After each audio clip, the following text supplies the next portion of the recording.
السلام عليكم ورحمة الله وبركاته. إن شاء الله أنا هعرض في الفيديو 4 بوتاجازات للبيع، فبإذن الله كنت هتكلم على الوصف وعلى السعر.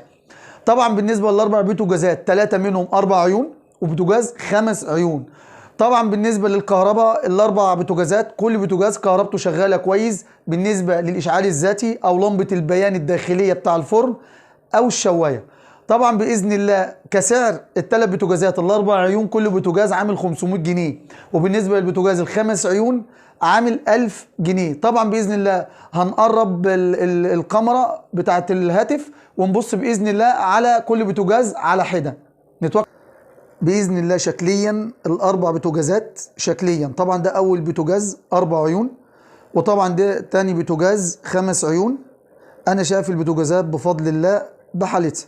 طبعا وده البوتاجاز الثالث. طبعا هم شغالين، يعني زوجتي استغلت تصويري للفيديو ومش عارف قالت لما اجرب عشان اخد بوتاجاز منهم. طبعا وده بوتاجاز 4 عيون، وطبعا ده برضو بوتاجاز 4 عيون. طبعا الشوايات بتاعتهم بفضل الله شغاله، لمبه البيان بفضل الله شغاله، والشوايات والاشعال الذاتي بفضل الله شغال.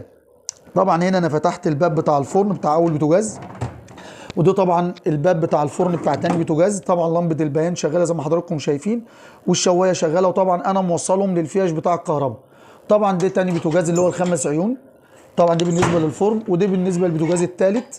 طبعا هنا انا طافي اللمبه بتاع البيان، وهنا طبعا موصل هنا برضو لمبه البيان بتاع الفرن بتاع البوتاجاز الرابع. طبعا بالنسبه للاشعال الذاتي بفضل الله الاشعال الذاتي هنا شغال لو حضراتكم سامعين.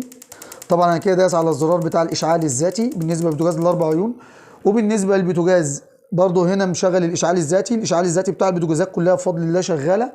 فان شاء الله طبعا ده بالنسبه لسعر البوتاجاز الاولاني 500، وبالنسبه للبوتاجاز الثاني 5 عيون 1000 جنيه، وبالنسبه للبوتاجاز الثالث 500 جنيه، وده برضو 500 جنيه.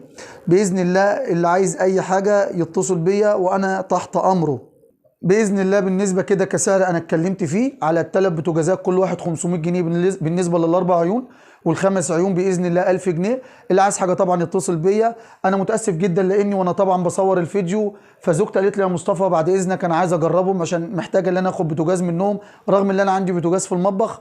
بس مش عارف، انتوا عارفين طبعا الواحد لما بيجيب الحاجه بيبقى فيه طب انا محتاجه، طب انا عايزه، فما فيش مشكله. فانا قلت لها ما فيش مشكله، جربي اللي انت عايزاه، لو عايزه حاجه خديها ما فيش مشكله. لكن الاربعه شغالين كويس. فباذن الله اللي عايز حاجه انا هسيب رقمي تحت الفيديو يتصل بيا وانا تحت امره. وكده انا خلصت كل المعلومات اللي عندي، وطبعا واتكلمت على السعر واتكلمت على مواصفاتهم على السريع. ما رضيتش اطول في الفيديو عشان في ناس كتيره بتتضايق بالنسبه لموضوع تطويل الفيديو. وخلاص كده انا خلصت كل حاجه وخلصت كل الكلام اللي عندي والمعلومات. وبالنسبه للوصفه او السعر انا اتكلمت فيهم على السريع. فاللي عايز حاجه باذن الله يجي عندي وانا هجربها له واشغلها له. وبفضل الله البوتاجازات كويسه وانا شايف حالتها كويسه باذن الله. والسلام عليكم ورحمه الله وبركاته.